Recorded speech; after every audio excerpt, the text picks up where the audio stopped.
Portions of the following program may be pre-recorded.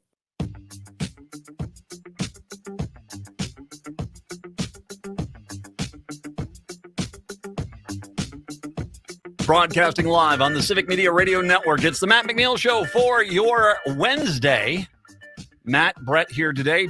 Jeff Stein joins us to talk politics. I knew it was going to happen. I'll save it. I knew it was going to happen. I'll save it. Has to do with a certain Senate candidate in Georgia. I knew it was coming. I knew this story was coming. And it's here. I'll get to that with Jeff coming up here in a little bit. A little bit later on as well. Mullen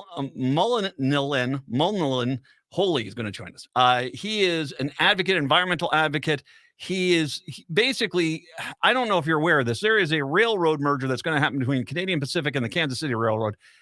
And the end result is going to be a Canadian-owned railroad that the United States, it's not going to be in there. It won't be owned in the United States. And it sure seems like the goal here is the Canadians know that this is too dangerous to ship across to either the west coast of Canada or the east coast of Canada to ship it.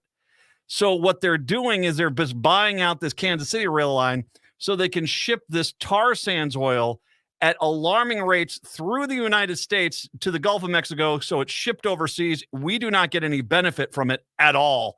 At all. It is highly toxic. It can explode at times, so there's that little bit of danger. A lot more trains are going to come on through, especially through Minnesota, Wisconsin. And then on top of it, here's the fun part. If they do spill, guess who gets to clean it up? The Canadians? Nope. That's us. So, yeah, I mean, it's unfortunate that this is something I can say. The United States used to do this to other countries.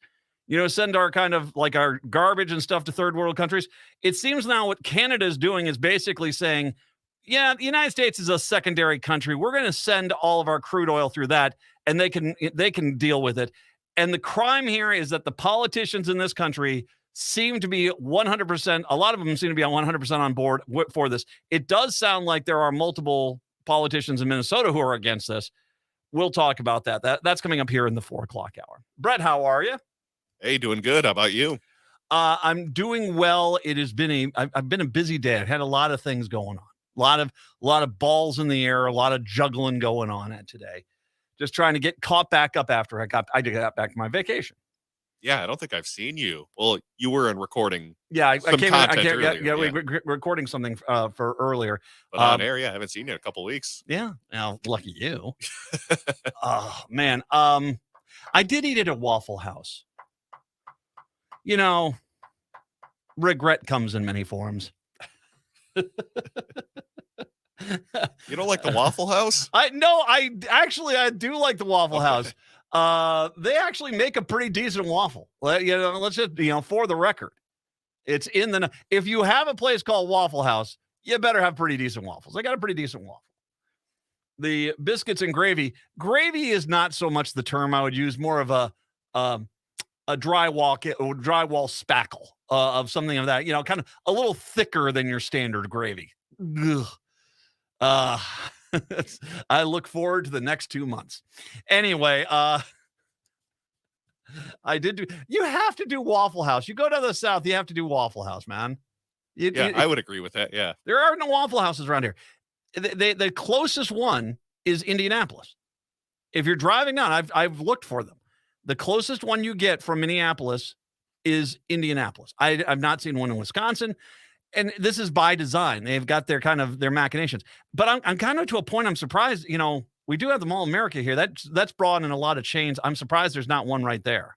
Oh yeah, if you made that the Waffle House of the North, that could be a good kind of tourist thing for people stopping by the mall. It will look so nice in all the court documents. Anyway,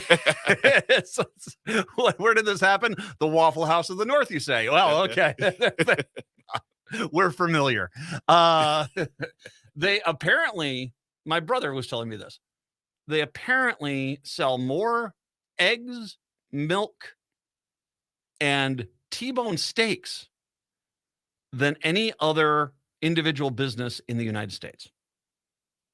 I would not have guessed that. I would not have guessed that either. The place is always full though, man. I mean, there are some people who are ending their day, even at like 9, 10 a.m. There are some people who are starting their day. It's a coming together place. I did do another Halloween tour. Now, let me recap what happened the last Halloween tour that I did down in the South. Now, you go to the South, there is just a smidge of revisionist history that goes on down there. One of the most common examples you'll have is that in every town in the South, there's their local Civil War museum. And in their local Civil War museum, somehow, some way, that one family with the 16 kids built their own trench work and held off the entire Union Army. Lie. You guys went running in terror because you were scared to death of Sherman. And you had a reason to be. I was at Fort Sumter in Charleston Harbor a few years back. And I openly started to laugh when the tour guy said, at the end of the Civil War, as Sherman's forces were approaching Charleston, the Confederates decided to, they what did they say? They left the fort and allowed the North to take it. Okay, wait. You guys ran in fear. Sherman was, you see what he did to Georgia? He was salivating at going up to South Carolina and absolutely taking that town apart in Charleston for what they did at Fort Sumter. You guys didn't. We decided to make the tactical decision to abandon the fort. It was more like this. Ah! Run! The Yankees are coming! That was it. I mean, that's what you got. Bon voyage! It's one of those Bugs Bunny rowboat things where they're flying up that fort. They couldn't get away from it fast enough. So there's this revisionist history, and they'll have to do this. The first time I went and did a haunted tour down there, and this was not during Halloween the last time I was done. It was down there summer, and it was a night tour, and it was only like 96 degrees and 120% humidity, so a little sweaty. At like 9 o'clock at night. Going to the South during the summer is not easy. So I'm going through this tour, and there is this house, and they have this house. It's one of the oldest houses in Beaufort, South Carolina. That's still there. That basically has these gun slots on the foundation, because this is when they had to fight off Native Americans. Now, the story that we were told, which is actually factual truth, is what happened is the white settlers tried to trick the Native Americans into becoming slaves. What they did is they gave them, they basically tried to make, deals, sell them guns. They didn't sell them what they were supposed to, charged them 4, 5, 6 times as much as they were supposed to, got the Native Americans to where they're in this massive debt. And then they floated the idea of, catch this, hey guys, here's the deal. You've got a lot of money you owe us, but if you, your kids, and your grandkids are more than willing to become indentured servants to us and work as slaves for the rest of your lives, we'll let all that debt go. The next thing that happened was an ass kicking of epic proportions by the Native Americans on the white settlers of Beaufort. And I'm on Team Native America here. You guys, it seems like you guys got to the and find out portion of that equation, and you did. But it didn't stop them. And I mean, she did share the story. It didn't stop them from still kind of embellishing it that the brave white settlers got the women and children in a boat and stayed behind to face their no. I don't try to candy coat it. They tried to trick people into slavery, and when they said, "Oh hell to the no," they basically ran for their lives. And you were asking for it, if you ask me. There was another thing that they did, which they had this street, and it's a lovely street. If you ever go down there, it's just very pretty houses, and She comes out and she goes, I want you to remember a simpler time, the 1950s, and how peaceful America was when doors were unlocked and people would just sit and say hi to everybody. It's like, dude, man, you mean the 1950s in the South? Pre-civil rights movement. Gee Willikers. Yeah, I wonder why white America romances that all the time. Especially the guys that agree with the Confederates. Come on, man. You can't put out a narrative like that. It's not like it was, they clearly were not going to allow a black family to live in that neighborhood. That was kind of their whole setup. So you romanticizing the segregation that was built within the system, that's kind of bad. But that's what you kind of get. You kind of get this. They don't really hear themselves. And this goes to a lot what you hear these people talking about, revisionist history. You guys are trying to teach revisionist history. No, we're just trying to teach the history. You just don't like the real history. Like I said, when Christopher Columbus, that day came back up again, Indigenous Peoples Day, which we have rightly renamed. Christopher Columbus kidnapped 3rd and 4th grade girls, Native American girls, and sold them as sex currency. Yes, he did. But he's your hero. And you don't even, he doesn't even match the parameters of why you even celebrate him. He didn't discover America. Native Americans discovered America. He wasn't the first European here. The Vikings got here well before him. But you just love the story, and you'll do anything in your power to eliminate as much of the reality as you can to try to kind of soften it. And that's what they do. They don't want to sit there and admit, yeah, it was a really racist society in the 1950s, or white people trying to force slavery on Native Americans was really horrible. So they come up with these stories that try to kind of soften it. Well, they didn't do it this time. I went back for a Halloween tour. I'll talk more in a second. It's the Matt McNeil Show. Hi, I'm Rachel Shamblatt. My dad is Dr. Scott Shamblatt from Shamblatt Family Dentistry. A lot of people are afraid of the dentist, but you don't have to be. My dad makes going to the dentist comfortable and even fun. He won't be mad if you haven't seen a dentist in a long time. He just wants to take care of you and your teeth.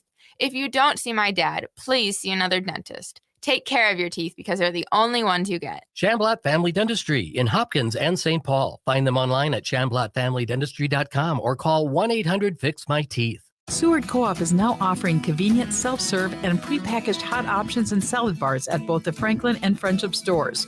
Breakfast items available daily until 11 a.m. and brunch served all day every Sunday. Their weekly lunch and dinner menus highlight cuisines from around the world. They offer vegan, vegetarian, and gluten-free options daily.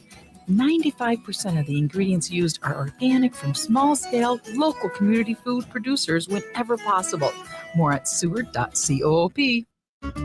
Check out the award-winning Hazel's Northeast in Minneapolis on the corner of 29th and Johnson for a delicious meal any time of the day. Breakfast favorites include Jean's Mean Fried Egg Sandwich and the Drunken Banana French Toast. While for dinner, try selections like the fabulous Swedish meatballs or wild rice gumbo. Hazel's Northeast is located on the corner of 29th Avenue and Johnson Street, just a few minutes away from 35W. View Hazel's menu, make a reservation, or place a takeout order at hazelsnetogo.com. Hi, this is Laura. Listen to Food Freedom Radio every Saturday at 8 a.m. or anytime via podcast.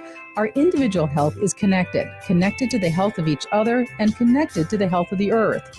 We know the problems with the dominant food system: climate change, deadening soils, nitrates in the water, factory farming, injustice, concentration of wealth.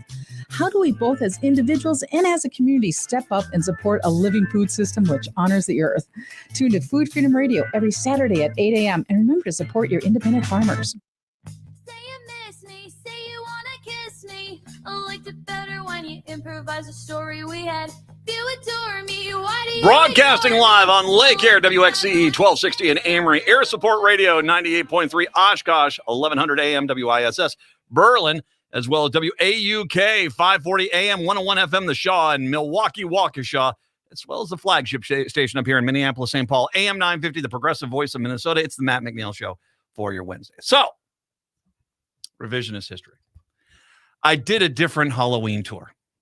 This one was a different one. Now, this one was one kind of more geared towards Halloween, and it was run as a fundraiser for a local group. And it was interesting. It was definitely a little bit more than it was before. I mean, The tour I did before, I told you about the voice box, right? Remember that? I told you about the voice No, box. that's not ringing a bell. Okay, so they on the first tour I did, they had this voice box, which would every once in a while make a sound like "Brr, brr." And the tour guy was like, well, I like pastrami too. And you're like, what in the world is this? It's like the ghost box is talking to us. And it's like, am I not hearing it? And everyone else is like, no, it's just brr, brr, brr, brr. It is a lovely day. Brr. I have no idea. I have no idea what was going on. I also did double check. We went past that house with the foundation that had the slots in it again. The last time I went there, my phone died as we were outside that. I mean, and it has never done that, and it died. It just completely died, came back about 20 minutes later. So I had my new phone. Let's just see how this works. No problems whatsoever. So it was just more of a glitch. Okay. It's darn you, iPhone ghost. This tour went into this kind of these areas here. That part of town, there's been filmed a lot of movies over there. The Big Chill was filmed over there. The house that they used in the movie The Big Chill was over there. Prince of Tides was filmed at one of the houses over there. It's got these old traditional houses, and they're quite nice. And some of the ghost stories leave a lot to be desired. There's one that they told on both tour about a French jester. And I'm like, okay, is the jester speaking in French? Because if he was a French jester, I think more he wouldn't be talking to the kids. He'd be going, bonjour, you know, that sort of thing. That's my French. You know, there you go. Like an extra in Ratatouille. So, yeah, okay, that doesn't make a lot of sense. Some of the stuff is cool. Really cool cemeteries down in the South. I mean, down in the southeastern United States, those cemeteries are creepy AF. I mean, yeah. Spanish moss hanging from the trees at night. Yee. Call Shag and Scoob. This time they had people out on the street. And they'd come out, well, and they weren't on the street. It wasn't like streetwalkers or anything like that. It's a different kind of tour. That's a later night tour. No kids. No, they had people that were like hiding in bushes, and they jump out and they tell a specific ghost story. And some of it was good. There was a guy with an umbrella that jumped out of a bush no one saw coming and scared the living daylights out of everyone. There was one who was a fortune teller who, for some reason, left her radio on and she was listening to Adele. Now, none of this made any sense, but I mean, in the same sense, it is the South, so it kind of made sense. And who doesn't love Adele? I mean, clearly the spirits do. You know, I'm guessing that French coach jester is blown away by the quality of her vocals and harmonies. So, you know, who knows? They did not. Oh, they did do a little bit of it. Look at this lovely street. This has been preserved from the 1950s, but they didn't go into wholesome America stuff, which was nice. But there was a mistake here that I've already let people know about. My mother was planning on calling. Yeah, this is unacceptable. They didn't tell the story of the Native Americans who they tried to enslave. They didn't tell that story. Instead, they had this woman whose husband, I guess, was dragged away by Native Americans and find out, sort of, once again, part of that equation, and was tortured by the Native Americans and killed. Yeah, you try to enslave their grandkids. I'm once again, still Team Native America here, okay? She comes on out and she's holding a baby. Now the baby couldn't figure out why the baby was there. She was holding a baby. She goes, she talks on the Indians, those Indians like this. And it's like, okay, I get it to a point. You're doing a character from a time. So they I don't know if, you could just say Native Americans or indigenous people. You could say either one of them. We'd all get it. It's a bunch of adults. No one's going to be like, who are they talking about, Dad? We would have figured it out. She's using the term Indians. All right, fine. She does this. And then she says it. She comes out. He was kidnapped by the savages. And I went, what? What did you just say? Now, this woman who is playing the ghost. Now, a funny story, not really a ghost. I know. The woman who's playing this, I'm going to guess is somewhere around 60 to 65 years old, part of some historical society probably. And clearly was not expecting me to go, what? What did you just say? Because she clearly was, you could see there was this like, okay. And yeah, just move on to the next stop. Okay. There is no reason in this day and age. There is no reason to do that. There is no reason to do that. There's no reason to use language like that. Frankly, as I said when they said the word Indian, I don't think that there's necessarily a reason to do that. I mean, it's a freaking ghost tour. Come on, you don't have to necessarily. You can say the Native Americans or the indigenous people. You can say either one, or you can say the tribes. You can just say the tribes that were there. They knew what the tribes' names were. Savages? What are you doing? What are you doing? I have not heard back from when I left a call. And I tried, I gave myself a few minutes to collect my thoughts before I said, what in the F are you doing? But I did very specifically say, did no one review a script with this woman? Did no one say, you know what? It's 2022. It's not a 1940s radio serial, okay? It's not, have gun will travel. Come on. We know better. This is not, what are you doing? And once again, you did kind of leave out the whole point about, well, you did try to trick the Native Americans into bad gun deals and then try to trick them into forced servitude for 3 generations. Yeah, you kind of had it coming. You did. You did. Arrogant white guy. You did. You did. But sweet Lord. I was stunned. I was just stunned. And I will let you know. I've called them. I've left a message. I'm going to get an answer here. I'm going to get an answer like, what in the world were you guys thinking when you authorized this? Or was this just this woman basically letting her insides out? Well, we'll have to guess like that. Stein, when we come back, it's the Matt McNeil Show.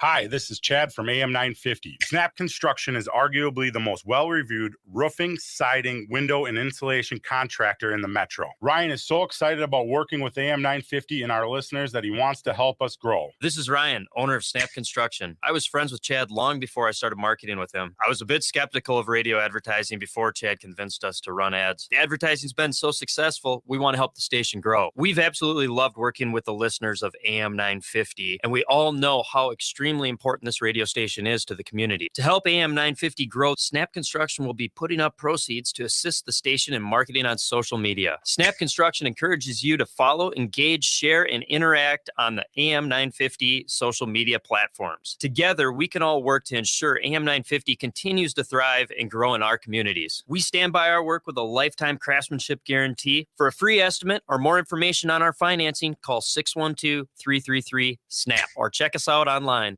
Hey, it's Patrick. Football season is building up, and so is the nastiness in your carpets and air ducts. It's time to call Zero Res and beat the holiday rush. Every surface Zero Res does is specifically designed to preserve and maximize the life of your investments in your home. But also ask yourself before you turn on your furnace, do you know how much built-up dirt, dander, and other allergens are hiding in your air duct system? With Zero Res this month, the more you buy, the more you save.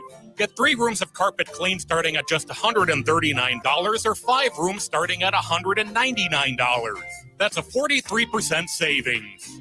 Book now to get the best carpet cleaning deal of the season. And don't forget about your air ducts. Help your furnace perform its best this winter by removing all the nasty dirt, dander, and harmful debris from your HVAC system. Plus, Zero Res will give you $75 off any air duct cleaning package. Call 952-ZERO-RES or visit ZeroResMinnesota.com to schedule your appointment today. Would you let animals pick your insurance? Do you really need to experience mayhem to get the best rates? Or how about a celebrity quarterback or fake university saving you money? There's a lot of marketing stunts when it comes to insurance, but what you really need is someone looking out for you. Call Array Insurance, and they will work hard to find you the best insurance coverage and rates. To avoid gimmicks, call Cheryl at Array, 763-504-3067, or arrayinsurance.com. Array Insurance, working hard for you. Hey, Tom Harvin here, and you can catch me live every weekday from 11 to 2 following the Stephanie Miller Show right here on AM 950, the progressive voice of Minnesota. Taking prescription medication should not be a scary task. The staff at St. Paul Corner Drug makes certain you know everything about your prescription medication before you leave the pharmacy. Knowing what to expect and when and how to take your prescriptions gives you the confidence to safely take your medication and maintain good health. Should additional questions arise, we are here to help sort things out. St. Paul Corner Drug, pharmacy the way it should be, at stpaulcornerdrug.com. Next Chapter Booksellers has lots of new books in stock just in time for fall. And while we're sad to see summer go, the colder weather does make better reading weather. So stop by the store off Snelling and Grand in St. Paul. Browse the shelves, or if you're not sure what to get, ask a friendly bookseller. We're great at making recommendations no matter your taste. Next Chapter Booksellers also has a wide variety of puzzles, games, and even some early holiday shopping gift ideas. That's the independently owned Next Chapter Booksellers in St. Paul. With your AM 950 weather, I'm Brett Johnson. Look for sunny skies today with a high near 51, tonight partly cloudy with a low around 40, and Thursday cloudy with a high around 55. Crooner's Supper Club is a little piece of old school nightlife in the 21st century. Enjoy a delicious dinner, fabulous cocktails, and music from some of the best jazz artists. Delicious dinner options include the mouth-watering prime rib and crusted walleye. Crooner's Supper Club is located just north of Highway 65 and 694. More at croonersmn.com. Jeff.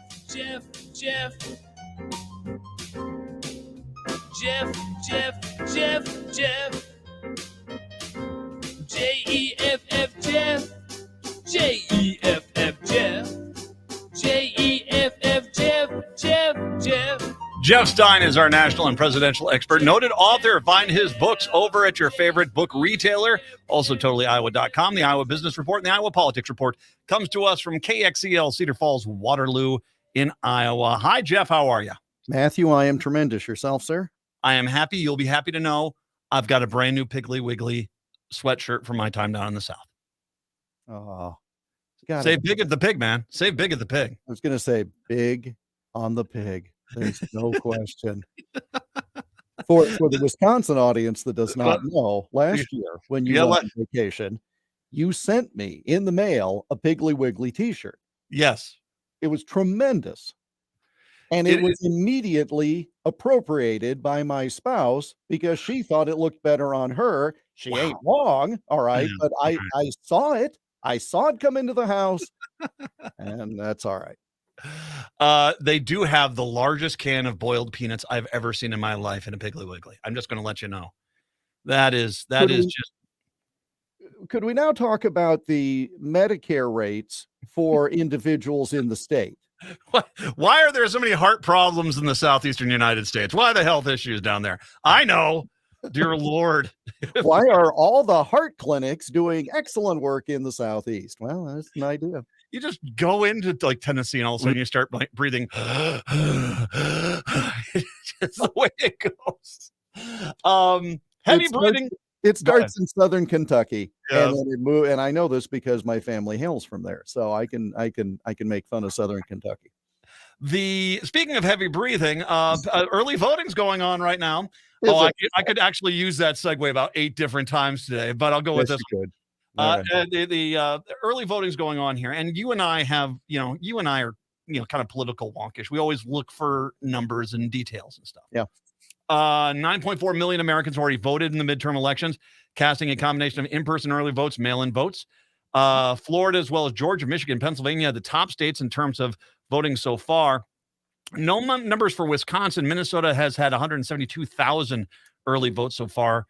The 17 states reporting data that they share party affiliation show roughly 5.1% of million Americans In those states who voted, 50% are Democrats, 30 are Republican, and 20% are not part of either party. Now, I'm not saying I'll be the first to say I'll come back to that in a second, and throw a little cold water before Democrats start doing victory laps here. So, Republican in-person votes outnumbered Democrats in Florida 56,034 Tuesday. I'm guessing that's just for that Tuesday in Florida.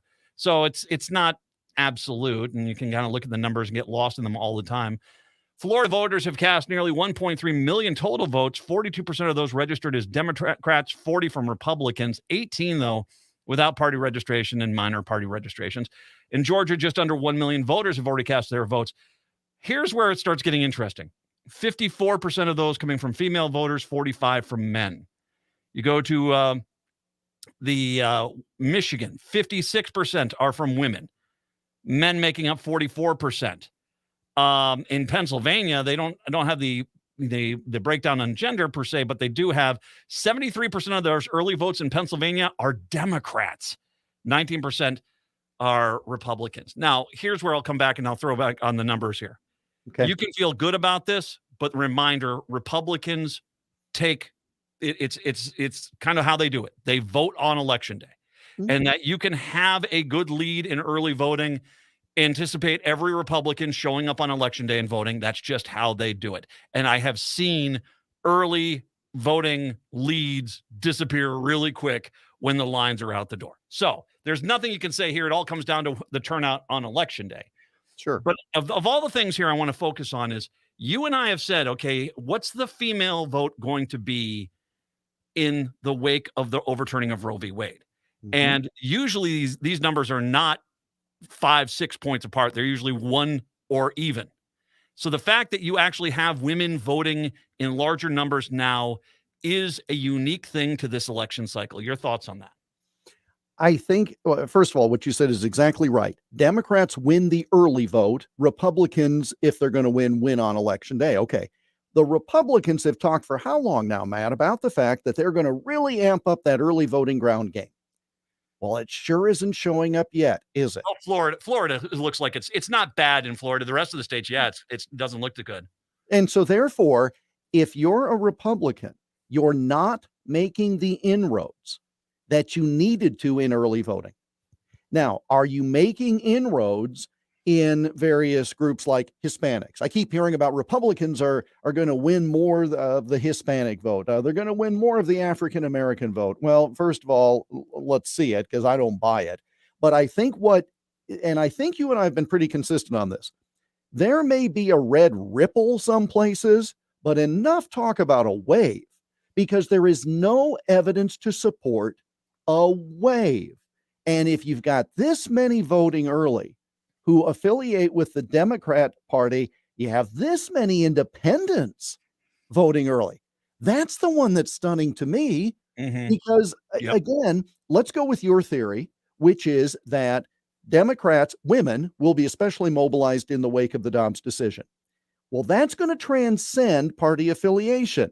So if you've got what I think is a larger number of independents voting early than normal, that could play into your theory that the abortion issue truly is on the ballot. And I can tell you all the ads I'm seeing here, you may have the same situation, all the ads I'm seeing that are coming from Republican affiliated PACs. They don't want to talk about that issue, but all the ones coming from Democrat affiliated PACs, it's abortion, it's draconian measures, it's this. They are hammering that, man, is the theme. So those who want to elect Democrats, the outside money, they are doubling down on abortion as being the key issue. And it's very likely, based on the early numbers that you pointed out, the early voting numbers, that is a bet worth taking. Well, and one thing I want to clarify, just to make sure I'm very clear. I'm not saying those women votes are definitively Democratic. I will say this, the motivation, you and I talked about this the second the Supreme Court overturned Roe v. Wade, is that all of a sudden it went from who was the motivated side, the people that were against it. The second that was overturned, the motivation switched to the other side. And we've seen this in race after race. special election after special election up until this point, and that is matched out. And these numbers, we talked about the early registration numbers, not the voting, but the registration numbers being a 60-40 advantage for women over men, which has never happened. Usually those numbers are pretty close. So there clearly is the motivation here. And so just by, hypothesis, that's where I'm thinking it's going. Sure. But But see, this is the thing, though. I mean, you've got two numbers there, but you can run them together and it makes perfect sense. You've got more women voting. That's A. You've got more independents voting and a significant amount of Democrats, certainly no less than usual. So you take those two separate numbers, and I think it makes the point in two different ways, frankly. And here's where the Republicans run into a problem. Now, in the state of Minnesota, they're trying to make the argument, well, abortion is protected by the Constitution. It's not. It's protected by a ruling called Doe v. Gomez, which the Supreme Court in the state of Minnesota, use the Constitution to interpret. But you can send in more, different Supreme Court justices. You can challenge it. People can try to write it, change the Constitution. There are things you can do to change that. But that kind of gets in the weeds of discussion. You and I said this before. Lindsey Graham went out there and said, we're going to have a vote to outlaw abortion nationwide. That is crystal clear. At least on the U.S. House race, you can just point to that and just sort of say in any House district, they're going to try to make abortion illegal. So you cannot say that abortion's not on the ballot because they're the ones. Republicans are the ones saying, we've got the bill. We're going to introduce it. This is a done deal. Well, that's you and I said this when Lindsey Graham did this. This was a gift to the Democrats because that's not I have to explain the situation. That's a point A to point B. Again, it's like, whose side are you on, dude? I mean, now here's the thing, and we've talked about this before, but I have the occasion to interview both Republican and Democrat candidates for various offices, including Congress. There's one thing they can agree on, one thing only, and that is Congress should pass a law on the topic. Now, the Republican says it should be against, the Democrat says it should be for, but that's the only thing they can agree on is that it is in the hands of Congress. Okay. I suppose that's where Lindsey Graham is coming out on this. But again, it's very safe for him to have made that move because he's not on the ballot, is he? No, he's not. And he does have a house, and he does have that House sponsor out of New Jersey who, is there. And, like I said, it was a shockingly bad decision just politically. I mean, hey, I'm glad he did it. As a person who probably votes Democrat, I'm glad he did it because it kind of makes this entire argument of it's not on the ballot. What do you mean? Of course it's on the ballot, Lindsey Graham. And that's all you have to do is you point toward Lindsey Graham and that's kind of over. So, it is interesting. I think the question here comes down to this. Democrats have this faith that, even though with these people who are early voting, these are the ones that are always real motivated. They're getting out there. They're voting early. It comes down to the rest of the Democratic Party. If they, and I'll be blunt, get off their butts on election day and get out there and vote. And so I think that's why you're seeing this big push. And once again, a money advantage in many of the different markets where these competitive races are going on across the country for the Democrats on this issue alone. It used to be there were folks who would vote early and say, I'm done with it. Right. And the Democrats had honed this pretty nicely to where they get their, I'll say guaranteed votes. That sounds too flip, but I mean, you get your voters out early, then they have turned out, and you then can focus your efforts on turning out those who are a little less solid.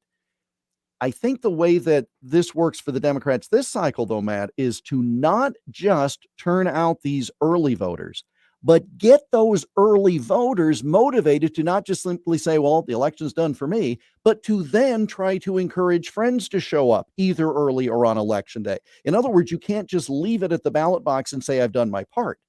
And that is where that's the intangible that you can't poll, because let's say you are so motivated that you voted on day one. In the past, you would have gone home. Well, now do you say, now I need to get others? And that's where the key is with regard to, because it's all turnout and it always is, right? But it really is this time. Well, and I'll be even more specific. It's Democratic turnout. Republicans are going to turn out. So if the Democrats turn out in force, they win. If they don't, Republicans win. It really is that simple. Last night in Pennsylvania, Fetterman and Oz went at it. Fetterman didn't look great. I mean, he didn't look great in the sense being that there was a few questions that he just really didn't have good answers for. I am not going to get on this bandwagon that you basically have to condemn him because he's a stroke survivor and he's running for office. I think that if you're going to do that, you might as well tell people in wheelchairs they can't run, which is insane. You know, people have the right to run for office, and that's the case. That being said, if there was anything that was a potential positive for the Republicans and any Fetterman's answers, it was completely annihilated by one of the most boneheaded answers I've ever seen in Oz saying abortions between a woman, their doctor, and then the local politicians, which really is exactly the image that the Republican Party is trying desperately to fight right now. Oz is not, in my mind, a true believer on the abortion issue. And by that, I mean for Republicans. His positions have not been consistent over the course of time. Now, this is not to say that people cannot evolve and change in their positions, but he's weak on that issue from the Republican standpoint. And so, if anything, he could have come up with a much more artful answer that would have opened the door for independents to feel comfortable voting for him without losing the Republican base. But instead, what did he do?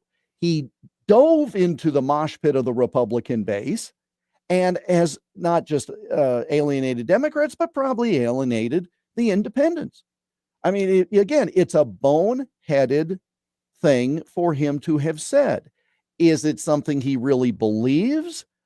I think he's much more pro-choice than pro-life. And so this is the problem. When you don't really know what you believe, the stuff you say just comes out of nowhere. And I think that's the situation here. And I think you're exactly right, because I think that what he's trying to say is that I want local politicians to make the laws, and then the women and their doctors can decide what's right for them, which is not what Republicans want to say. And I think that's what he did want to say. I'll tell you what, let's come back to this. And then Herschel Walker is back. And we knew this was coming. Jeff Stein is joining us right now. 952-946-6205. It's the Matt McNeil Show. Hi, folks. This is Kirk Bankstad from the Minocqua Brewing Company, and I sell Choice Hard Seltzer. Choice is an all-natural, 105-calorie grapefruit-flavored hard seltzer for those who believe that a woman's reproductive decision should remain a private matter between her and her doctor. When you purchase Choice Hard Seltzer, 5% of the proceeds go to support reproductive rights organizations in Minnesota. Drink progressively with Minocqua Brewing. Get Choice Hard Seltzer at Lake Wine and Spirits in Uptown and Falls Liquor in Minneapolis. Find other Twin Cities locations at MinocquaBrewingCompany.com. Hi, this is Rose. Dad, please don't make me read this next line. I guess whenever your friends are over, I'll pull out the banjo. No, fine.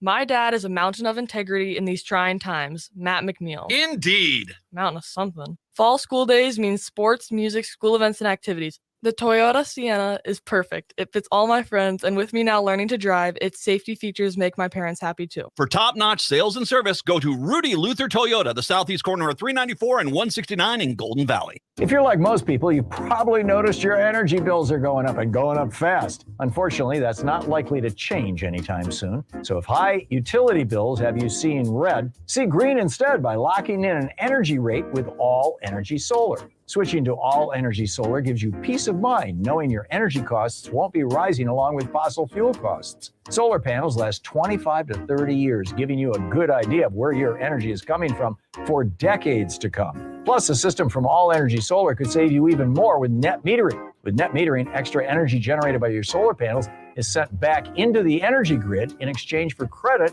on your electric bill. Those credits pay for your energy use on days when solar production is low or your electricity use is high. So declare your independence from the fossil fuel industry by switching to All Energy Solar. Get a free, no-obligation assessment from All Energy Solar by calling 800-620-3370 or visiting allenergysolar.com. Do you really want to taste it?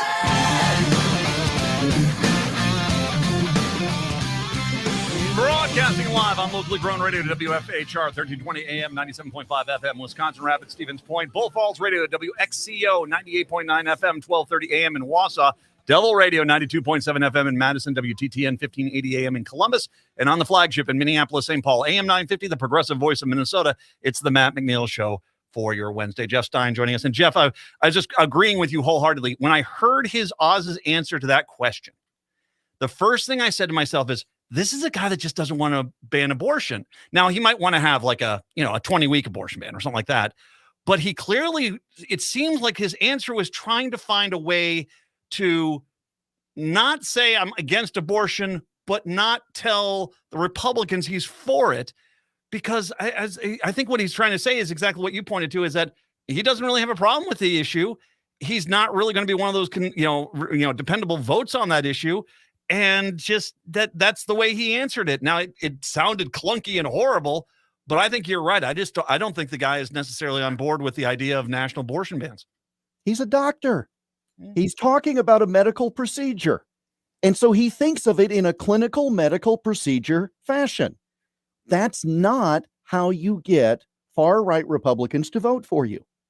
But, there's something that's interesting, and I don't know, and I don't want to derail the conversation, but are you familiar with racetothewhitehouse.com? I've heard of it. I haven't. It's interesting. I think they lean left, but it's pretty straightforward. But here's what's interesting. It's an aggregator of polls. And I had the creator on my program this morning, so I know. They say that there is a 57% chance of Democrats maintaining a majority in the Senate, actually winning a majority in the Senate. Republicans, it's only 42% based upon polling. And he has it as the Republicans will have a majority in the House, but only like at 225 seats. So all this talk we keep hearing about this wonderful red wave, I don't see it, and I haven't seen it. But here you have somebody who's aggregating polls from these key states and saying, I think it's far more likely Democrats have a majority, not just maintain at 50, have a majority going forward. Well, and the last thing, the nightmare for the Republicans in the House would be a 1-seat or 2-seat majority, because, it's going to be driven by Marjorie Taylor Greene. And if you're a moderate, if you're coming from, one of these districts where it's not extremist far right, the last thing you want is a legacy of voting along with the most extremist lines. I mean, as a matter of fact, if anything would cause a civil war within the Republican Party, it'd be that right there. Well, but, when Donald Trump becomes speaker, he can keep all this in line. It'll be fine. If they're that stupid. Wow. Hey, speaking of stupid, Herschel Walker. Wow. A second woman accused Georgia Republican State Senate candidate Herschel Walker for pressuring her to get an abortion after she became pregnant during the relationship. So once again, I got to share the story. Yeah. The woman alleges she had a romantic and intimate relationship with Walker in the 1980s and 1990s. She alleges that after she became pregnant in 1993, Walker drove her to an abortion clinic in Dallas to have an abortion one day after she backed out of getting the procedure on her own. Among the exhibits, they showed alleged love letters that Walker had sent the woman, and a 92 voicemail he said left her as evidence of the relationship. Walker's accuser, without revealing her identity, read the statement calling him a hypocrite who isn't fit to be senator. So, Gloria Allred is her lawyer at this point. And she has a tendency of not, she's sensational. She's sensationalizing cases, but she doesn't take cases generally that don't have merit. So, here you are once again. You have a guy who not only paid for a woman to have an abortion, or clearly appears to be, but now you have he actually drove a woman to the abortion clinic. And once again, it doesn't matter. The Republicans will all vote for him because it's not about abortion at all. It's just about winning. Well, here's the problem. And Republicans don't have they've not cornered the market on holding their noses and voting for people. But here is the hypocrisy of it. Most Republicans you hear on this issue, they'll say, well, he found God at a later point. He's talked about his struggles. And so he's a changed man. Okay, I'm fine with that if the chronology fit. And if I'm not mistaken, Matt, his conversion, his acceptance of Christ, etc., happened before these incidents. And we know that because he put it in a book. Yep. So if you go with when the book was published, where he says, I was a very bad boy and I've repented, all right, I'll give you grace on repenting. But then the behavior then continued afterwards. That's the hypocrisy of the whole thing. And it's really tough to run as a family values candidate when you've got one of your sons saying that they were running in fear because you beat the mother of the child, your former paramour, and you have not one but two people who say that you stroke out a check for an abortion. And by the way, do you think that this is the last one of these we will hear about before November 8th? Of course not. Of course Exactly. not. And Right. and this is, and that's the thing which is crazy, is that, I mean, this is, once again, it's not that this party was moderate, that they tolerated, people that were pro-abortion within the ranks. This was a party that up until June was for many of them, no options for, victims of rape or incest. And now all of a sudden they're embracing someone who clearly, is he's definitely not the person they thought he was. And I guess, or maybe he is. Maybe they just thought, hey, football player in Georgia, how could we go wrong? Well, I mean, Coach Tupperville won in Alabama. I mean, you get it's the Trump celebrity factor, right? Mhm. So it's Tupperville, it's Oz, it's Vance, it's Walker. Find somebody that we don't have to introduce to the public, right? Let's go name recognition. Well, okay, Trump had great name recognition as well. And it's true. If you've got good name recognition, that's great, but you need to have a little more than that, as opposed to party affiliation and devotion to the more recent Republican president. Last thing I'm going to branch up and just real quick and get your thoughts on this. And this is just because he's been such a linked celebrity to Trump, is Kanye West.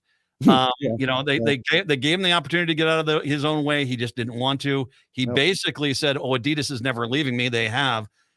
The reality is this feeling, this idea that there's some sort of Jewish cabal working against Republicans. It's actually been repeated by other Republican candidates over the years. It just is. It's, right now it's just kind of being exposed out there, and you're seeing the end result. I mean, clearly this guy, I think he's done. I don't think he ever comes back from this. Well, I don't underestimate the ability of the American people to make stupid decisions. I mean, his tennis shoes that are no longer being sold are now going for twice the amount on the black market or on social or, websites and whatever. So I don't know, but that's the problem with any sort of celebrity endorsement. They do something stupid, it hurts the brand. And then how do you recover from it? You put all your eggs in the basket of celebrity, you get what you get. And sometimes it ain't right. Well, and it does seem like the Republicans have basically used him as a crutch celebrity. That Candace Owens thing where he did White Lives Matter shirts at his fashion thing. That's where the beginning of the downfall happened for him. And they don't care. They get the celebrity off of him. He's the one that, their true self gets exposed. Well, he's wearing a MAGA hat in the Oval Office with Trump. You remember that photo op? I mean, again, it's take advantage of somebody, may not be quite right for your own purposes, and then leave them in the ditch. Jeff Stein, once again, find his books at your favorite book retailer. We'll post the interview a little bit later on with the Iowa Politics Report as well. Jeff, thank you very much. We'll talk to you next week. Wisconsin folks, you got Devil Radio coming up, Minneapolis, St. Paul, hour 2. Hey, Cudahy, this is Robert Pilot of Native Roots Radio presents I'm Awake. On our show, we talk about Native issues like treaties, protecting Mother Earth, and holding our elected officials accountable. Weekly correspondents like Dr. Stately, State Senator Mary Kunesh, Robert Lilligren, and Bob Blake update us with Native news that you won't hear anywhere else. Native issues are human issues, and human issues are Native issues. Listen weeknights from 6 to 7 p.m. on AM 950, the progressive voice of Minnesota. Hello, AM 950 listener. I know you. You take the news seriously.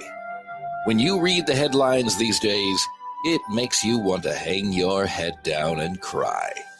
Well, to hell with that. What you need is a laugh from the left. So, do yourself a favor. Listen to Facepalm America with host Beowulf Rockland every Sunday night at 9. Hi, Minneapolis. This is Randy Rhodes. Listen to me. Weeknights, 10 to midnight, AM 950, KTNF, St. Louis Park, Minneapolis, St. Paul, the progressive voice of Minnesota. AP News. I'm Ed Donahue.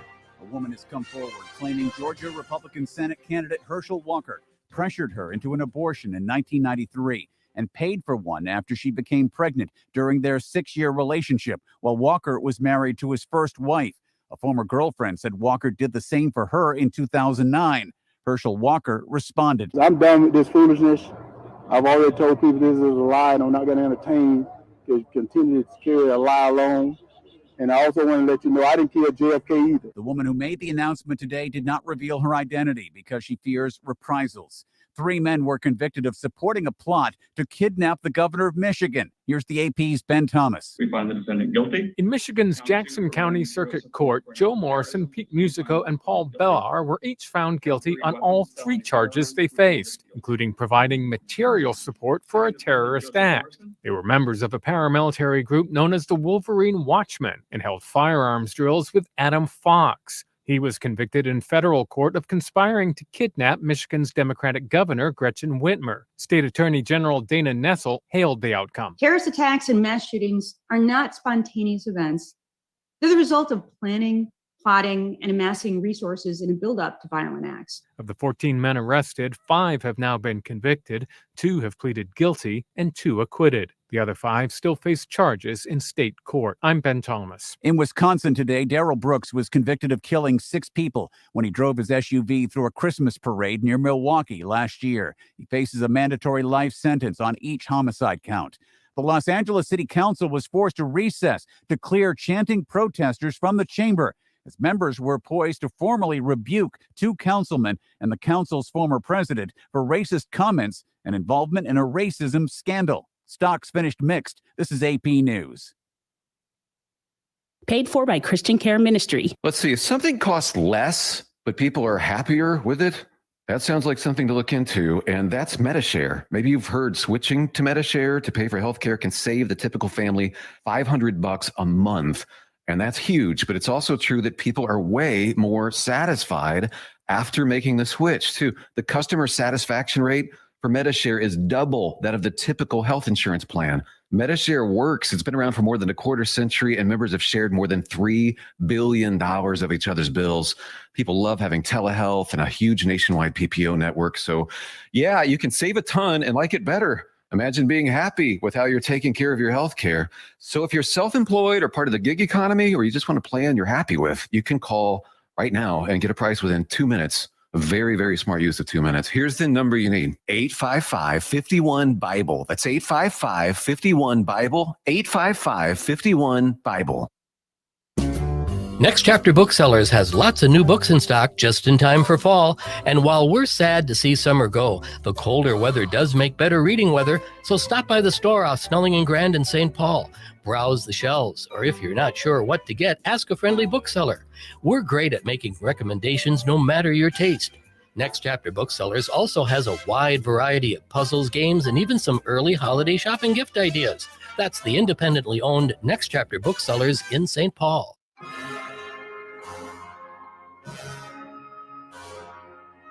Habitation presents a radio drama.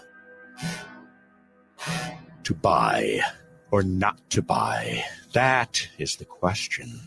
Whether 'tis nobler to compromise and live with a sectional that doth not fit my space, or to take up arms against a sea of mediocrity, and by opposing it, to rest, to be comfortable, to enjoy the space that is my home. Hi, this is Gregory Rich, owner of Habitation Design and host of Drink in the Style. I'd like to personally invite you to our new showroom located in the District at Edina, 7777 Washington Avenue South. Habitation, put some drama into your interior design. With your AM 950 weather, I'm Brett Johnson. Look for sunny skies today with a high near 51, tonight partly cloudy with a low around 40, and Thursday cloudy with a high around 55.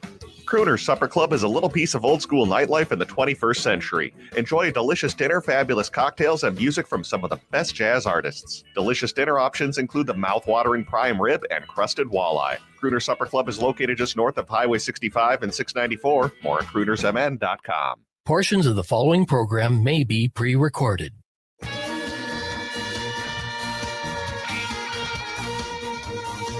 AM 950, the Progressive Voice of Minnesota, hour number 2 on your Wednesday. Good to be with you. 952-946-6205. 952-946-6205. Quick note to Aaron Rupar, Roops with the Scoops. He's got COVID. And so I just want to send all of our best to him. Hope you're feeling better soon, my friend. I hope it's no big deal there, but get back up on your feet. 952-946-6205.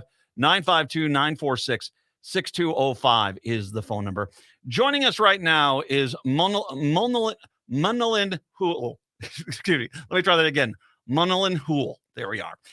He is an enrolled member of the Fond du Lac Band of Lake Superior, Chippewa, and an environmental advocate. He's kind enough to join us today to talk about a story which, frankly, is not being reported on enough. I actually give credit to Ogumaganu Ikwe, who with Native Roots Radio sent me this story, and I'm like, what's going on here? And Monolin is here, kind enough to join us to talk a little bit about what exactly is going on. Hello, sir. Thank you very much. I appreciate the time.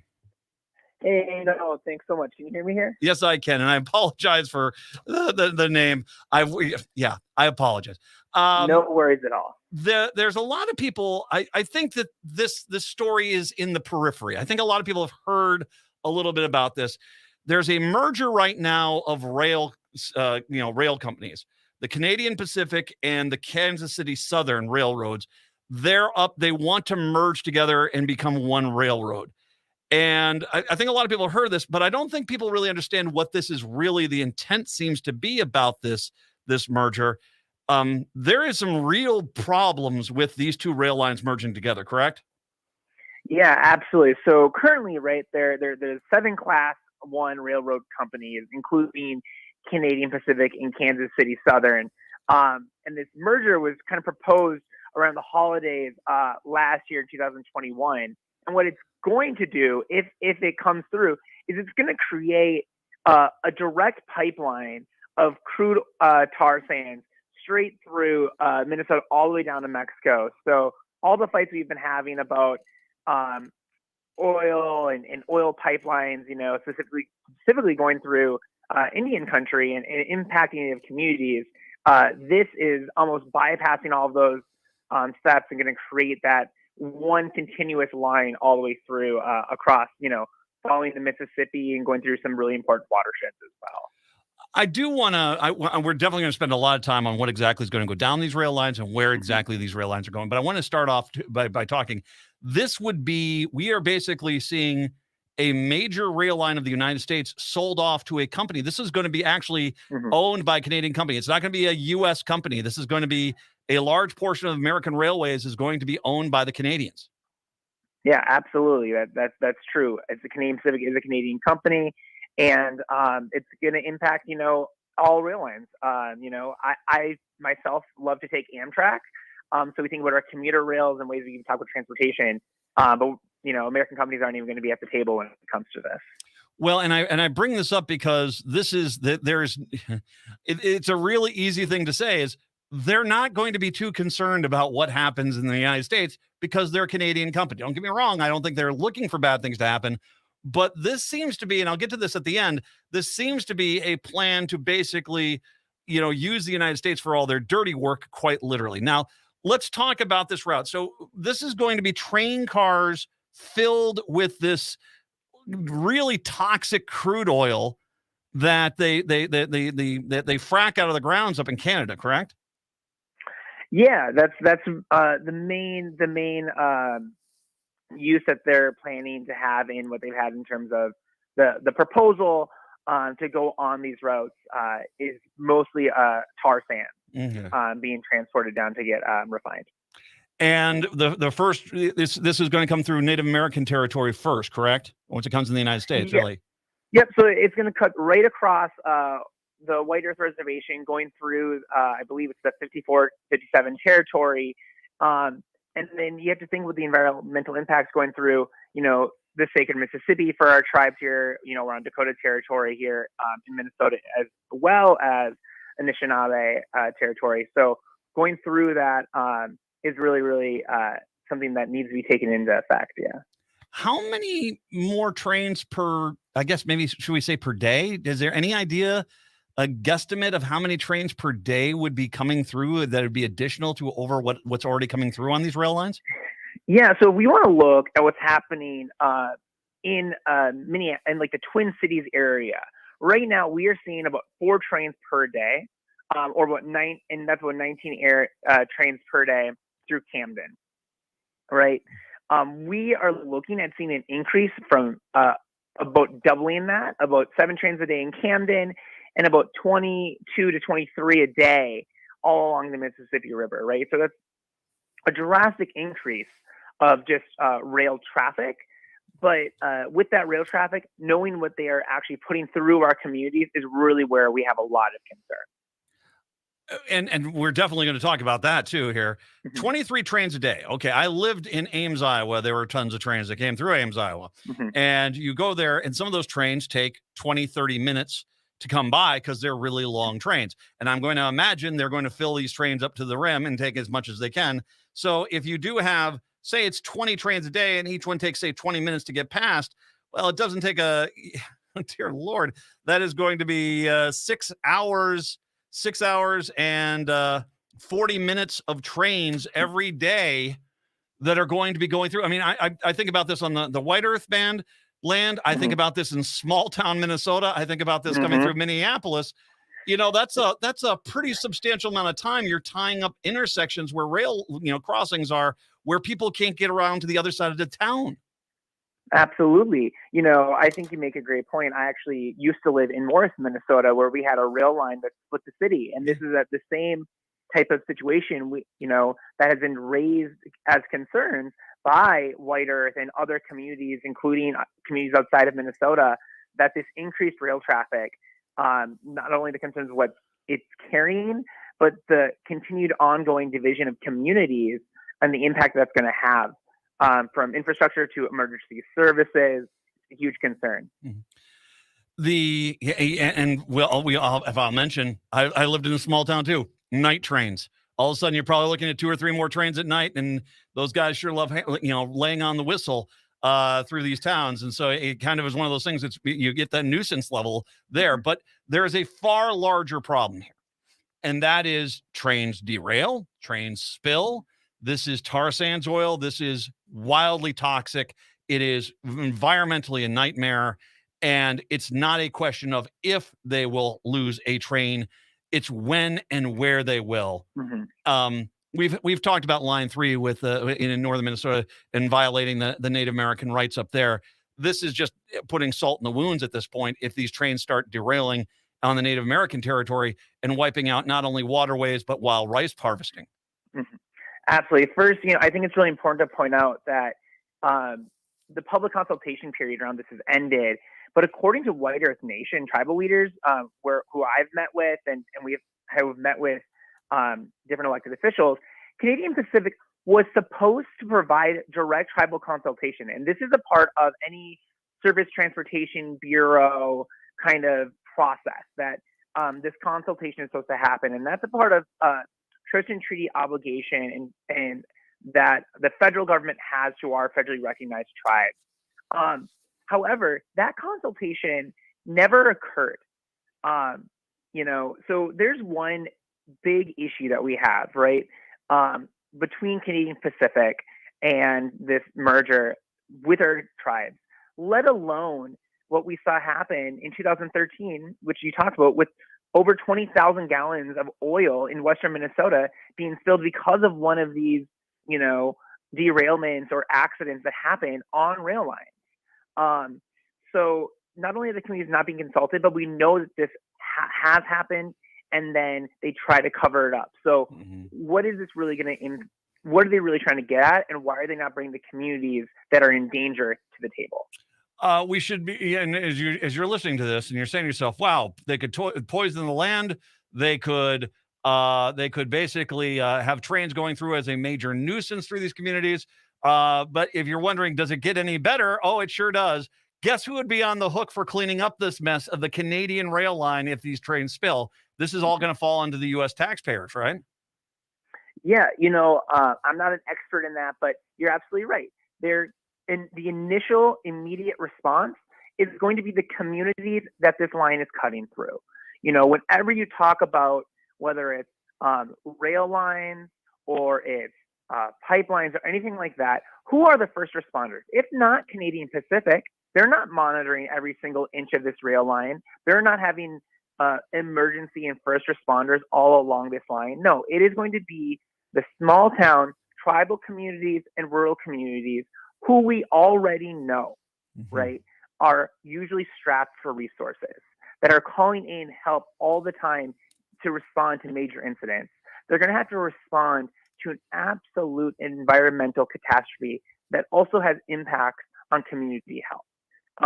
And that does fall on us as taxpayers, as citizens.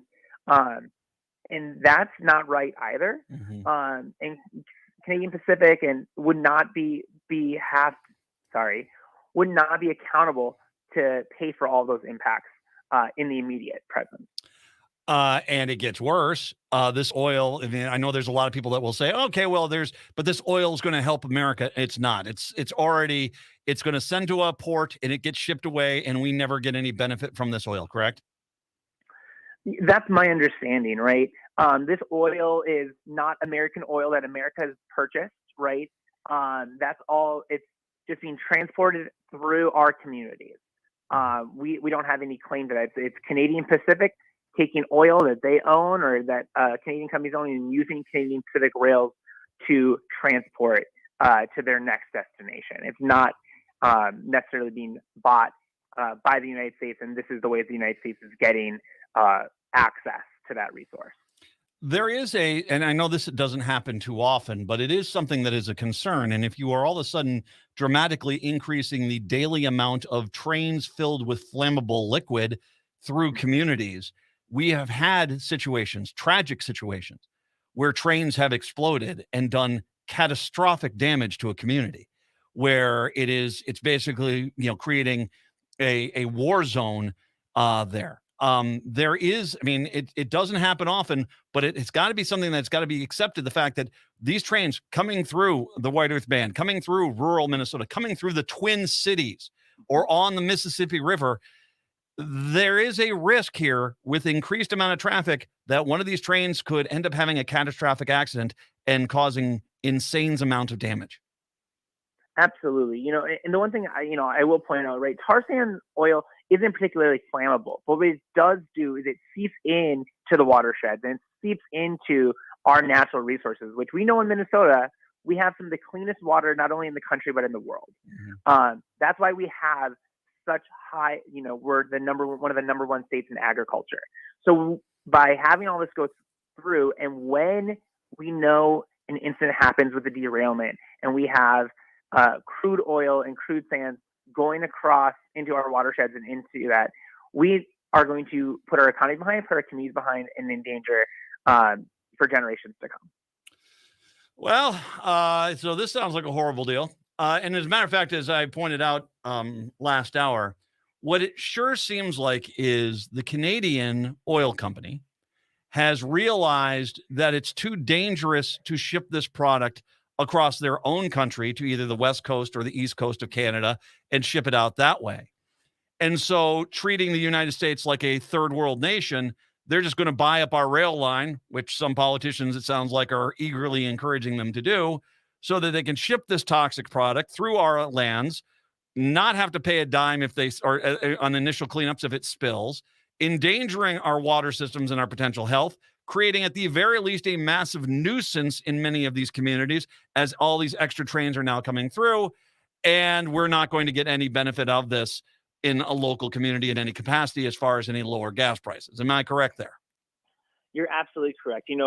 Our communities aren't going to be seeing any supposed benefits, as environmental advocates and activists. We've seen reduction in the need for carbon-based emissions and carbon fuels. And you've seen the Biden administration really, embrace the next generation of clean energy.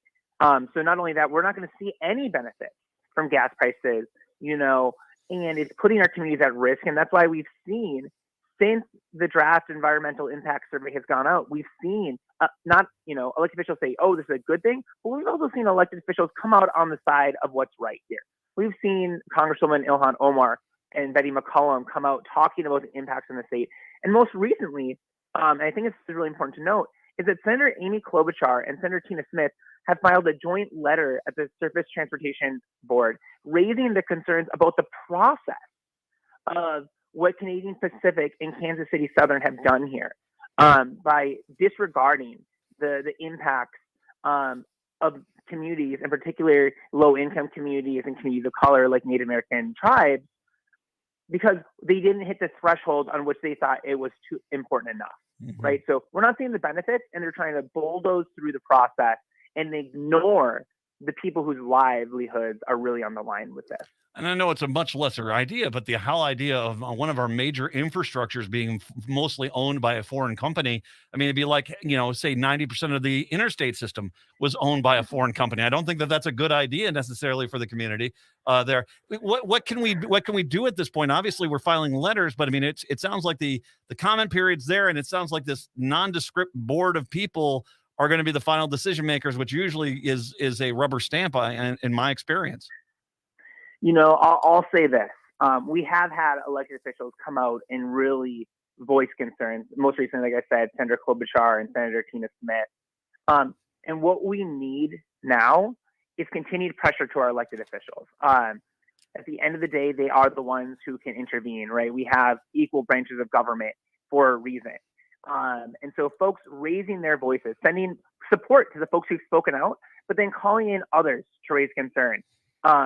And saying, hey, what can you do? Can you send a letter to STB? Can you, the public comment period is over, but now we really go into review, and we can go into that public pressure, and we can really show how that environmental impact survey isn't reflective of the true impact that it's going to have on our communities. And that's what we have to do. We have to remind folks that our greatest power when we're standing up to big companies, and at this point, big oil, we have to use our voices, and that's what we get to do. So that's what we have to do. And a reminder, this has not been anything in the United States in any capacity outside of possibly covering our oils and waters with toxic oil. So I don't think that's not really a benefit. I can't see why this is. I'm actually kind of stunned that this is going through. I'm going to guess there's some money that's changed into possible political committees for certain politicians that are kind of the main speakers on this one. Yeah, I can't speak to the money aspect, but I will say it is definitely insidious by the fact that communities are being disregarded in this, and that's why I've actually shown up and done the public testimony. I've gone on record and really wanted to thank you for shining light on the issue here. It's a lot that we all have to do. Munnelin Hoole, I first of all, I appreciate you coming on, you correcting the record, putting it out there, explaining this, because once again, this is just a whole bunch of bad and no good. And the idea, and no matter how you look at this, obviously we can look at it from the water quality standards, but just from the nuisance of trains coming through your town on a constant level, the fact that our infrastructure is being bought out, the dangers of having this many trains coming through these communities, the disrespecting of Native American rights again. Come on, enough's enough. I think we need to stop this and kind of realize that this is, we shouldn't just be, Canada's, flyway through to the Gulf of Mexico so they can get quick shipping. They want to ship it. They can go to their own borders. They don't have to come through in the United States. I don't like this at all. If people would like more information on this, where can they find more info? Yeah, if you need more information, I would go to the Surface Transportation Bureau's website and look up the Canadian Pacific and Kansas City merger. You should be able to just search on that website and it'll pull it up for you. And I can, I know we're live now, but I can get you some more information there as well. It can be found at the CPKCS merger. It's a long website. mergereis.com is the website. So I'll tell you what. Yeah. I'll tell you what. You send it to me. I'll post it up on social media. Okay. Perfect. Awesome. I will get that to you right after this. Munnelin Hoole, once again, enrolled member of the Fond du Lac Band of Lake Superior, Chippewa, and the environmental advocate. Thank you very much. I appreciate the information. I appreciate the time. Awesome. Thank you so much, Matt. We'll be in touch. Take care. Wow. What a crap fest that is. Holy God. All right, we'll talk about this. We'll unpack this a little bit more when we come on back. 952-946-6205, 952-946-6205. It's the Matt McNeil Show right here on AM 950.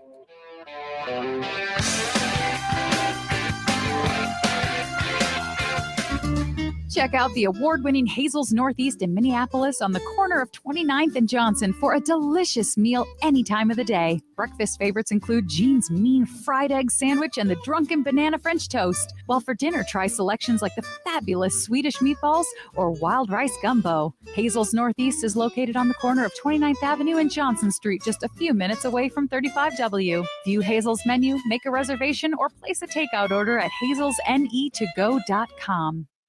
Hi, I'm Claire Ferreira, president and owner of Standard Heating and Air Conditioning. Ever since my grandfather founded Standard over 90 years ago, word-of-mouth advertising and referrals from our customers have always been important.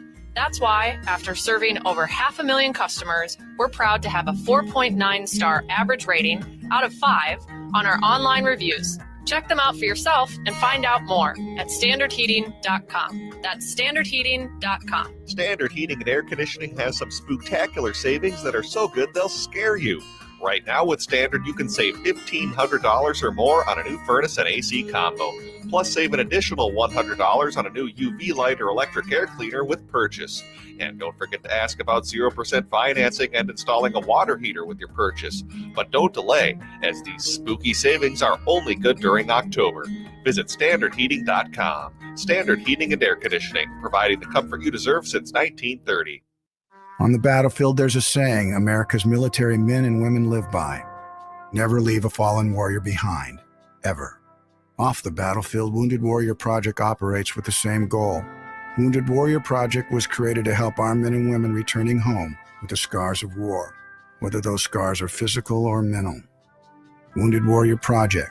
We never leave a fallen warrior behind, ever. Learn more about what we do at woundedwarriorproject.org.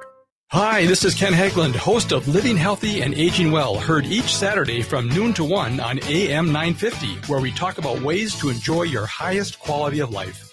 Joining me this Saturday is Margot Leifstead from Twin Cities Speech and Memory, and she will be talking about her therapy services to help manage changes with thinking, breathing, swallowing, and communications. That's this Saturday, October 29th from noon to 1 on Living Healthy and Aging Well.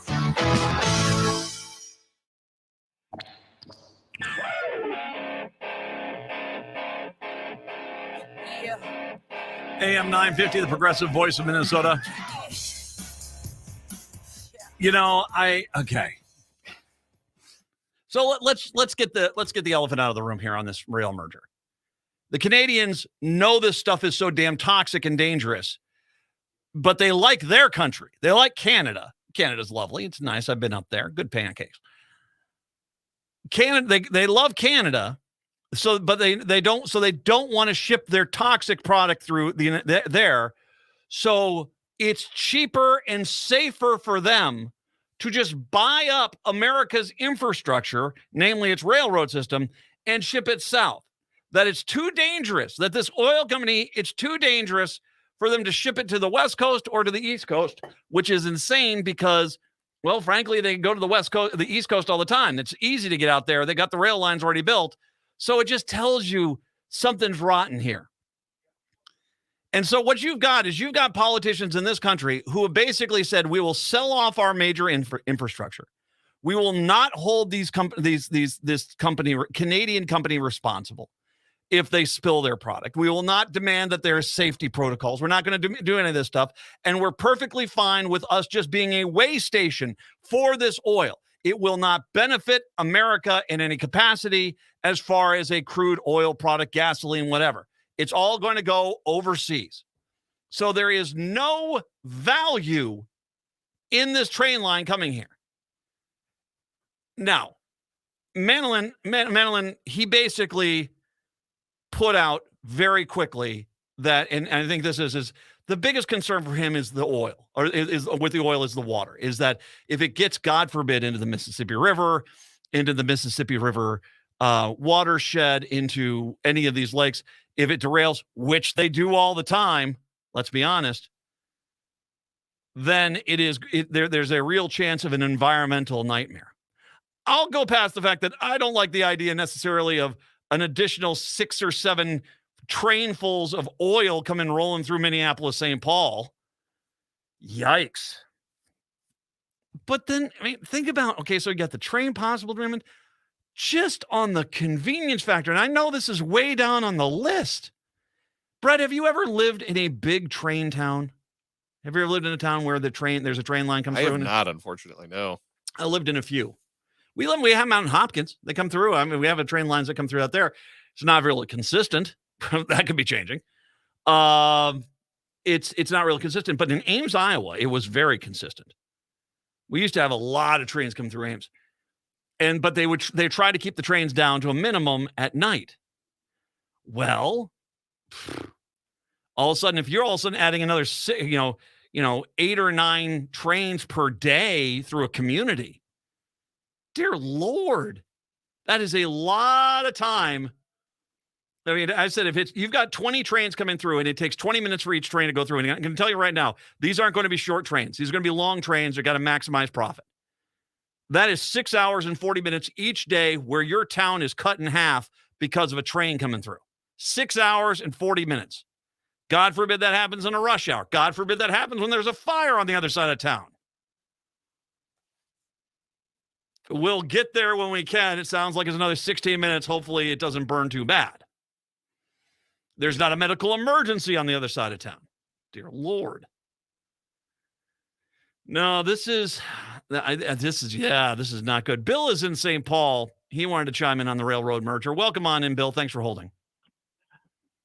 Hi, Matt. I enjoy your show. I love your moral parables. I don't think they deserve to be called rants either. They're righteous and truthful. Thank you, sir. Anyways, for some time now, even before the pipeline was finished, we've been holding a weekly vigil at the governor's mansion on Summit Avenue. It's under the auspices of groups like Women Against Military Madness and Veterans for Peace. And when the pipeline was finished, we decided to continue that. And now that I've heard about this horrible shipment by rail of this filthy oil, it'll be even more reason for us to continue it. It's at 4 o'clock on a Monday, and it'll change to 5 after daylight savings time. That's all PM, of course. And I just want to let people know that there's a lot of us out there thinking about this horrible stuff. And as you said, the U.S. doesn't know on profits from this. It's all Canadian, including the merger of the rail lines, as I understand it, from what someone outlaid on your show there. Yeah. So I guess that's about all I have to say, except thank you for taking my call. Thanks, Bill. I appreciate it. Thanks for the nice words. No, it's going to be a Canadian company. And I don't know what the amount of American rail lines owned by a foreign country would be at this point. But I don't. This is what happens when this. I mean, and I'll say this, and this is even shocking for me.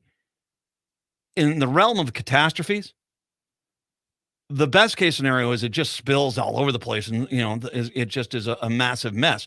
And I know that I'm not making light of that. I'm not.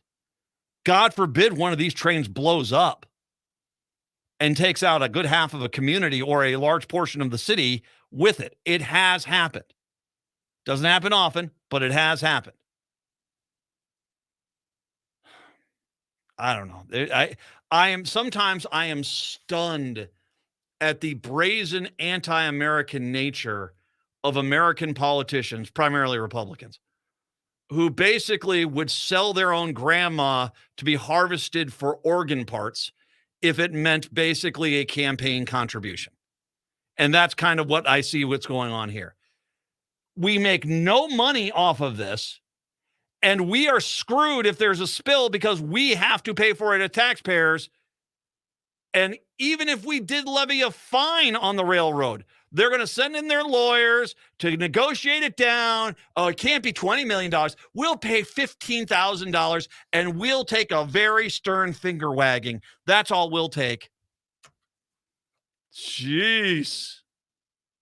And once again, when you look at what this grandiose plan is by these guys, This is clearly an admission. It's too dangerous for them to ship across their own country. So they're looking at us now as a second or third world country. They can just ship this across because, hey, the politicians down there will sell out the American people for a simple $20,000 campaign check.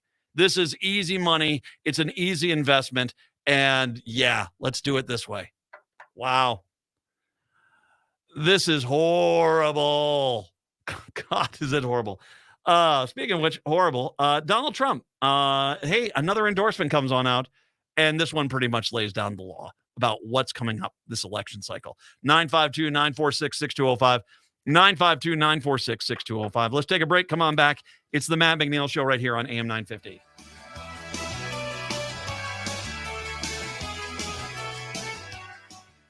Tune in for Philosophy Talk, a program that questions everything except your intelligence. Coming up, philosophy and the superhero. Aren't superhero comics just the perfect vehicle for philosophical thinking? Maybe if you like simple stories about good and evil. No, but they also make us think about other philosophical questions, like the nature of space and time. Holy metaphysics, Batman! Philosophy and the superhero. Next time on Philosophy Talk. Philosophy Talk, every Sunday at 8 a.m. on AM 950.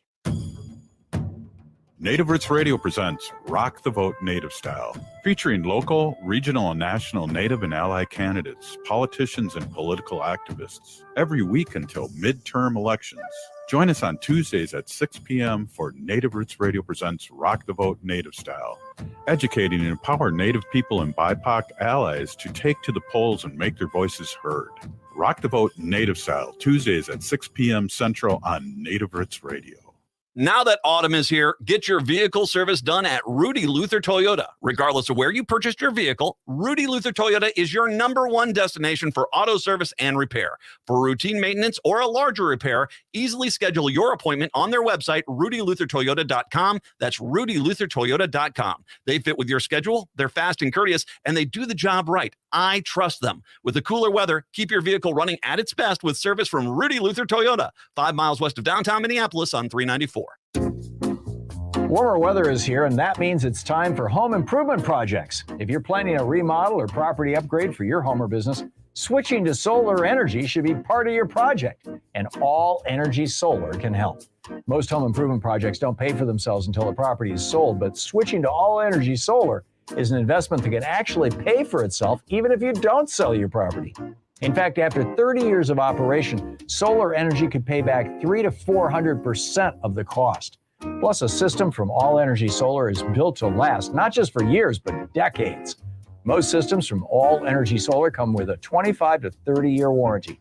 So make your home improvement project a better investment that can last and pay for itself by switching to All Energy Solar. Get a free, no-obligation assessment from All Energy Solar by calling 800-620-3370 or visiting allenergysolar.com.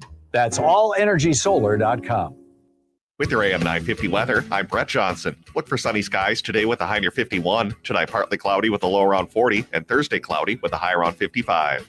Crooner's Supper Club is a little piece of old school nightlife in the 21st century. Enjoy a delicious dinner, fabulous cocktails, and music from some of the best jazz artists. Delicious dinner options include the mouth-watering prime rib and crusted walleye. Crooner's Supper Club is located just north of Highway 65 and 694. More at croonersmn.com. AM 950, the progressive voice of Minnesota. It's the Matt McNeil Show. That's a disturbing discussion. I just... So it gets even worse and no benefit at all for us. Oh, okay, great. I mean, what was crazy about that is it like kept taking steps down. It just kept getting worse and worse and worse. Who looks at this? What politician is looking at this and saying, yeah, this is a great deal? I don't get it. Big enough check will help. A big enough, well, it will. I mean, God. Ted Cruz. I'm Ted Cruz. Hey, in case you missed a little bit of our conversation earlier with Stein, it comes down to one thing, voting. It comes down to one thing, voting. Now, here is the pattern that's emerged in the last 10, 15 years, okay? Early voting happens. Democrats, especially the Democrats who are most eager to get out there and vote, run to the polling places and vote, and generally outnumber the number of Republicans voting. In Pennsylvania, dear Lord, it was at 77-12 was the number of registered Democrats and registered Republicans voting early. The rest, I guess, would be undecided. But just an amazing amount of Democratic interest usually early in the election. What the election comes down to is not the early voting, which is important. And by all means, and God, is it easy. Early voting is a piece of freaking cake. I love that. I love that. If you've never done it, go do it. It's really simple. You can go, the Secretary of State's website has all the information on where you can go and vote early. All right, go do it, please. You'll be happy. The reality is it comes down to Election Day itself, because here's one thing that I have said, and, the Republicans, it's very hard to watch someone. There are conservatives who I've been friends with, and there are a few of them. I would say Michael Broadcorp, who, by the way, we had an earlier call, so I didn't say asking someone when we're going to have him back on. I'll get him on as soon as I can here. I will. Tomorrow I'm busy. I got Steve Simon's going to be on the air with us tomorrow. Oh, nice. We got the Secretary of State going to join us. Yeah, that's going to be tomorrow. I have conservative friends like Michael Broadcorp, who he and I could have a discussion and disagree on, okay, what do we think about, education spending or environmental spending, or, where should taxes go? And we can have discussions about this, and we are not going to agree on a lot of things, but at the same time, we can have a discussion about it. I've had other Republican conservative friends who I've had for a while, and I've actually defended. I said, I'm friend. People will say, Matt, why are you even friends with this guy? It's like, well, because up until this point, I have not had a real problem to really cut them off, to say, you know what? No more. I'm kind of done with that. I haven't really had that. I had one today. And you go up on my Twitter social media timeline, you can go see this all. One of the things that Republicans, who I think, and this is not just him, but I think nationwide, what you're seeing is an attempt to dilute the outrage over the overturning of Roe v. Wade by trying to take another social issue and use it as a wedge issue. And this is namely in the case of transgender kids who are transitioning to their proper gender. I will read this to you, and you can understand why I finally said enough's enough. I'm not going to follow this guy anymore. Of all the crazy things liberals believe, I've concluded the strangest is that the high school females must share their locker room with aroused males. Wow. And the thing which is crazy, and I actually sent him a series of posts. I said, dude, if you leave this up, I'm done. This is a lie. So misinformed and bigoted. I'm sure you're smacking yourself in the back, but this is not owning the libs. This is preaching hate and encouraging violence. Trans equity could educate you on this. What you are trying to do is scare people into voting for your candidate because that's all you got. What you are also doing, intentionally or unintentionally, is encouraging angry right-wing fools to attack school boards, teachers, and students for their daughters. That's sick, man, because that's what you're doing. He's not talking about the fact that this is not something which is just, he wants to make transgender kids into some dude put on a dress, man, and said, I'm a chick now, you got to let me in the locker room. That's not what happens. That is not what freaking happens. That's not what happens, man. It is a long process. There's lots of counseling. There's, there are transitioning drugs, sometimes surgery. There are many things that go into this. And the reality is it is a complex issue where the person is trying to find their true self. And for God's sakes, allow them to do so. It's not dude, man, we can go look at all the chickie poos if I just put on a dress and say I'm a girl now. I mean, that is the mentality of the girls gone wild 1990s dude. And, I guess maybe that's where we're looking at. I went on to say to him, the part which is hard, and this is the part that's hard in regards to this guy. The part which is hard about you is you're not an idiot. You understand the complexities of this, that transitioning is not just putting on a dress and saying, I'm a chick now. For you to post this, you knowingly are lying and spreading hate. That's unforgivable, and it's not Christian, and it sure is not. Well, I didn't take it down. I'm sure he's patting himself on the back of, I own the lib, I own the lib, I own the lib. The reality is, man, I lost every bit of respect for you. But you see, he's doing this for a reason. It's because when it comes to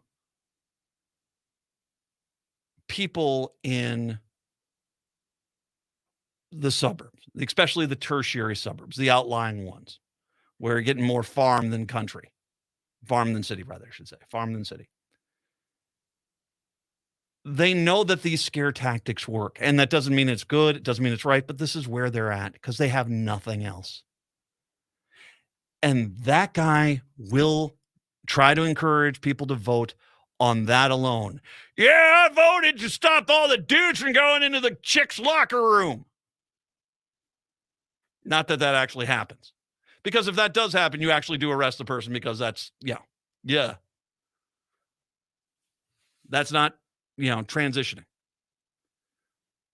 But you see, as it doesn't matter. They will vilify who they need to vilify. They will hate who they need to hate. It's not about what is right. It is not about what is wrong. It's about just winning. They don't want a leader. They want a bully. And this is where it boils down to. It's just they want a bully. That's what they want. They want a bully. And they think that's leadership. They do. They think that's respectful. They think that's Christian. They think that's Christian. They want a bully. And they'll say, I don't want a bully. Yeah, you do. You guys all do. That's Trump. That's why you love him. Well, and he validates bigotry, hatred, and racism. Yeah, but that you love him because he's the bully of your dreams. So, going back to what I was initially saying. It's great that a lot of Democrats have shown up and voted early. It's fantastic. We have a state of, 5.7 million people now? Something like that. That means a good chance is that around 3.5 million people will vote. So far, about 172,000 people have early voted. No one has a lead right now. It's all coming down to Election Day. Now, you can save yourself a lot of hassle if you just don't want to run around on Election Day. Go vote early. Bon appetit. But if you really want to make sure you win, it comes down to one little math problem every single election. We already know that every Republican is going to go and vote. This guy who's out there basically, putting out bigotry towards transgender people, he'll vote. He'll vote with a smile on his face saying, I voted for the biggest bully on the block. Eagerly. The reality, the Democrats need to show up because the one math problem that only matters is the number of Democrats who vote. That's it. The Republicans have built a system where they have to, with all the advantages they have, the redistricting, the money advantages, the restrictions on voting in some states, it still comes down to if Democrats vote. We saw that in Georgia and Arizona and Wisconsin. When the Democrats show up to vote, they can't stop us. We win. It's that simple. It's that simple. So, if you voted already, great, wonderful. You're not done. You're not done. You need to call everyone you know in the next week plus and say to them, where are you voting? Are you registered to vote? You are planning on voting? Great. Then call the next one you have. Are you going to vote? Great. Vote. You need to vote. They're taking away rights now. They're taking away rights of women right now, and they're vowing to take more rights away. And if they win, they're going to feel emboldened to do so. So you got to go vote. Every single friend you have, every single family member you have, every single coworker. By the way, hey, Brett, you voted yet, man? No, I'm going election day. You are going election day? Are you registered to vote? I am, yes. You know where to vote? I do, exactly. Go, team, go. You can do it back to me. Have you registered to vote? Yes, I have, my friend. And have you voted already? I have not. I was in South Carolina getting fatter. So I will, but I'm actually going to plan. I'm voting either Friday or early next week, early voting. You're doing the early voting. Yes, I'm very going. good. I did it once. It is so slick. I love it. I love it. It's great. And you still get those little stickers too, don't you? You do. Yeah. You do. 100%. Now, that being said, that's what you have to do. Everyone votes. Because as I wrote earlier today,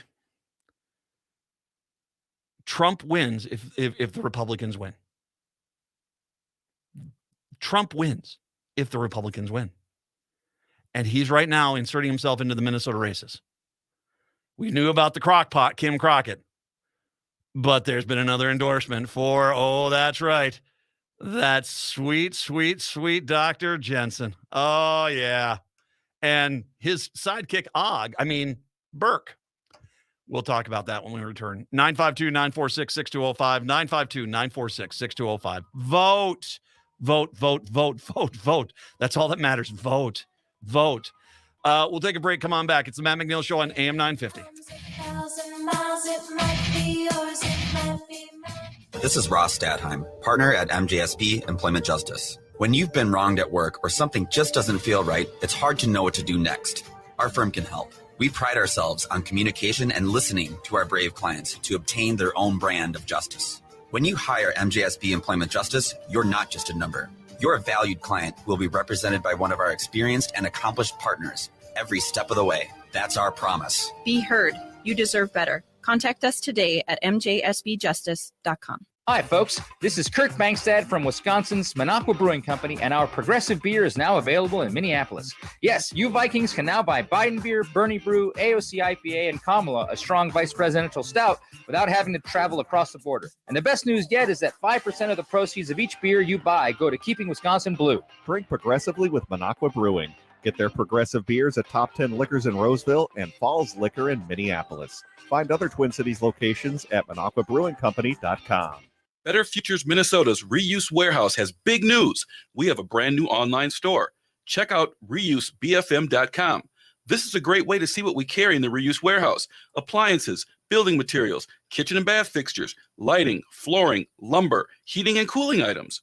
Don't miss the beautiful benches and COVID safety shields that are hand-built using reclaimed wood from our deconstruction projects. Check out reusebfm.com. That's reusebfm as in betterfuturesminnesota.com. End-of-life decisions are not easy to make. Hi, I'm Mary T. of Mary T. Hospice Care. It's important to make sure that this difficult time is meaningful and comforting to you and your loved ones. Our hospice team provides an individualized program of physical, emotional, spiritual, and practical care so your loved one is comfortable and not in pain. At Mary T. Hospice, we understand that choosing the right hospice care provider can be overwhelming, but we're here to assist you. Learn more today at marytinc.com.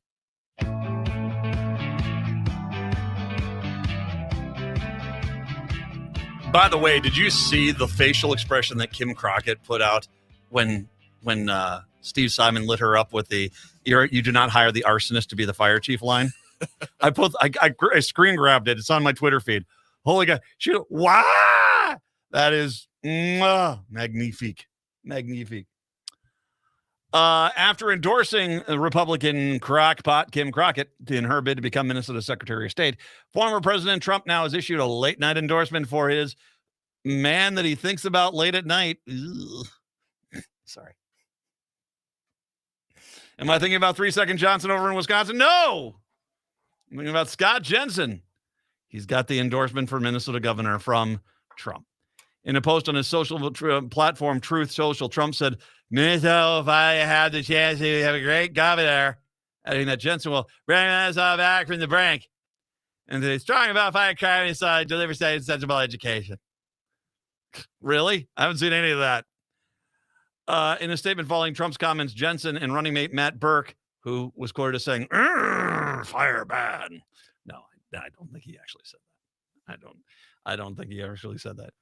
We have not actively sought the endorsement of our political leaders, but we are grateful for those who have recognized our ability to lead and heal Minnesota. Wait, whoa. Wait a minute here. I don't hear the name Trump in that. Thank you. We have not actively sought the endorsement of political leaders. Whoa, sure, I was at the Mall of America. They were in there somewhere, but it wasn't like we were walking together.